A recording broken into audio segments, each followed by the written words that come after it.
Thank you, Sri. You did yours in less than 10 minutes. So that leaves me with 10 minutes, which I hope I would say something that will be of interest to the profession. If you look at the screen, there is an item called the launch of the BCISM Pocket Cost Book. That Pocket Cost Book essentially contains some key data of the Malaysian construction industry, which will be of interest to investors as well as students. I think our primary aim was actually to distribute it to investors and students, because students also form the future of the profession. And if they get involved and aware of what BCISM is all about, hopefully in the future we will be building a community that is a sharing community, willing to share information and data rather than what we are doing now, which is effectively silos of information. For those of you who are actually interested in BIM and Autodesk, at the moment there is the Autodesk University that is going on at the moment, also online. And one of the things that I saw this morning, which was actually quite surprising to me, is that the future is already here. Many of you would have said that, you know, look, how nice it would be if we were to scan a drawing in and out comes the quantities. Now, if you go to Autodesk University, they are now at that first stage of that dream. They have a product called Pipe, which effectively takes a 2D scan drawings, and using AI, it helps to read the quantities of certain key elements from a scan drawing. So it's only a matter of time, provided the research and the development is actually put into it, where the quantities are actually extracted. If not, probably partially, which will still require human intervention. But the point of it is that the future is here. The mundane task of the QS is already being alleviated by the machines and AI learning. And it is important that we as a profession move up the value chain to move away from just purely measurement alone to something that is much more meaningful and much more useful to the profession and also to our clients. In the midterm, the BCISM is working on a project which involves benchmarking of buildings. And the idea is that very often you have clients who have actually asked, look, you know, you've given me a cost of a particular thing that I want to build. How does that compare with the other things in town? Because, you know, given the cost, the sort of idea that you have in your cost plan description is actually quite minimal. And you really need to benchmark it against existing norms or established norms to actually get the client to have a feel of what you're talking about. Because the description in a cost plan is hardly an illustration of what he's likely to get. And the idea is that there is an accumulation of data and also a system within BCISM that is currently being done, which will hopefully allow you to benchmark your construction costs against other established norms and perhaps more established buildings in town. This will actually add quite a fair bit of value to the sort of service that you are providing to your client, because all too often when we tell clients what they're going to get, they don't actually quite get it because they need something physical where they can actually relate to. This benchmarking will also relate to differences in building materials and also target market segments. Market segments, for example, if you do offices, many of you will know that there are many grades. Condominiums, there are also many grades, and even low cost, there's low cost, medium low cost, low cost, and hyper low cost. So I think it is important that as a profession that we work towards these benchmarking facilities to help the profession relate to the clients far better than what we are doing now. It is actually quite important that this facility be made available, but it's only as good as the data that we provide. We are fortunate that the CIDB is able to collect quite a few cost information from contractors in the form of completed, or shall I say awarded contracts based on their BQs. This unfortunately is not that easily obtained, mainly because a lot of it is actually in hard copies, and the BCISM is working with the CIDB to ensure that in future this cost data is actually transmitted to us, or at least transmitted to CIDB in the electronic form. That electronic form will help us in some extent to read it into machine form using the various OCR facilities that is currently in BCISM, or even OCR facilities that are commonly available to many of us.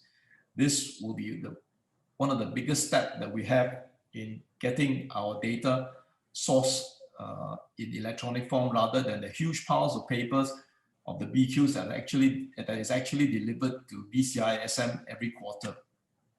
Now, the longer term is that the profession needs to actually move up the value chain and actually know how to deal with the vast amount of data that we're currently having. As most of you will know, the profession itself is very good at accumulating data, but not making very good use of it, or not analyzing it, nor storing it. It's one thing good about all this data is that if we spend enough time analyzing it, we will actually get a sense of where cost is going, and also even predict. You know, you're not moving from analytical analytics, you're actually moving to predictive analytics, where you can actually use past data quite accurately to predict the behavior of tendering, or even the cost movement of particular construction costs that is happening in your area. I will give you an example. In my previous job, we had a gigantic project where, you know, it actually went on to about maybe 20 acres, and it was actually phased out to be completed within, perhaps in those days, of course, before the recession hit us, over the period of 5 to 6 years. And they had many packages of work. And what we did was a prime example of how we can actually use it as an experiment of how data is actually used. We analyzed various tenders that were coming in, because there were so many multiple packages. And, you know, they always say that when you analyze data, you'll be surprised that you find out what you do not know. And very often, you do not know what you do not know. And what we found is that effectively in all these packages, there was a system whereby almost the same subcontractor were pricing the main key elements of the project for almost all the tenderers. And the only variance in that particular set of projects that was coming in from this big piece of site was only the prelims. So all we did need to do was actually to look at the management setup of a contractor of the various tenderers, and we could actually predict quite accurately where the variables were and how we could actually come up with a pre-tender estimate that was pretty close. Because effectively, what the contractors were tendering for was just the management and the prelims. The unit rates were more or less the same, because the data showed that they were more or less from the same group of subcontractors. So it is important that, you know, we have a lot of data, and as I said in the example below, you know, if you have each BQ in theory has about 500 unique data sets, and on average for consultant QS, you have even greater access to data, because you've got 5 tenders per project, and you handle about say on average 300 projects per year, or even 30 projects a year. You're talking about something like 75,000 to 750,000 data points. That over the number of years will be actually quite a lot of data points that you can actually use to do the analysis. And one of the things that we have actually, what it is possible to do, I wouldn't say we, not in BCISM at the moment, we can actually use machine learning to actually identify the data. I mean, I'll give you an example. One of the big problems that QSs have analyzed to analyze data is that each common item of work is very often described in many different ways.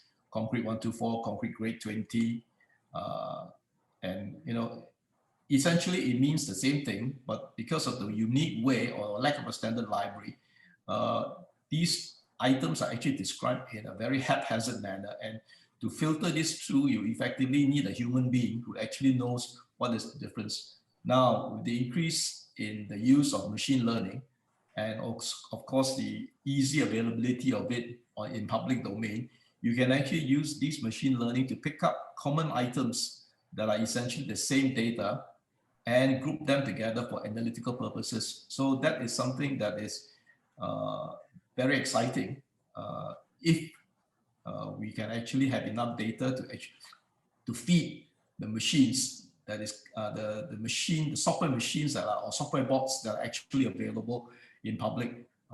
I've seen this done in using Google Analytics robot called TensorFlow, and I'm quite sure that this is something that research can, with a bit of research, we can actually do a lot more. Xavier Lu, can we wrap this up in 2 minutes? Yeah, it's gone, finish. All I can say is that there are mathematical algorithms for analysis of BIM models, and one of the things that we've actually highlighted is that can we borrow from the data analytics of life sciences to try to actually get our data in order. In very brief summary, life sciences effectively involves a lot of testing, and all that tests comes out with data, and that data is actually stored in silos amongst all the life sciences company. What they did was they actually formed a company called LASA, which is Life Analytics, and they actually use it to accumulate the data and spread it out for the greater use of the life science profession, so that testing of drugs can actually be shortened. I hope eventually one day our profession will learn to share data, and hopefully BCISM will have a bigger role to play in handling the lot of data that is currently being kept in the various files or the hard disks of the QS profession. Thank you very much. That's it.